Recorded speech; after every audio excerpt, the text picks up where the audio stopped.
இயேசு கிறிஸ்துவின் ரத்தம் சிந்தப்படுவதற்கு முன்னால் அவருடைய வாக்குத்தத்தத்துக்கு நம்ம எப்படி இருந்தோமா? அந்நியர்களாக, நம்பிக்கையற்றவர்களாக, தேவன் அற்றவர்களாக இந்த உலகத்துல என்ன செஞ்சுக்கிட்டு இருந்தோமா? இருந்து கொண்டிருந்தோம்.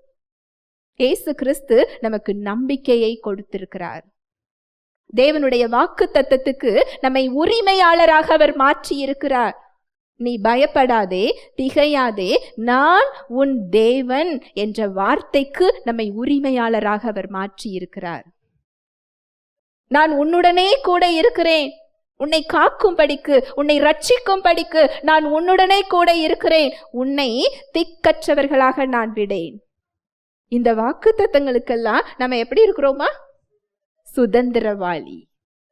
இந்த வார்த்தையை சொன்னவர் மனிதர் இல்ல, வானத்தையும் பூமியையும் படைத்தவர். ஹல்லேலூயா, பிரைஸ் தி லார்ட்.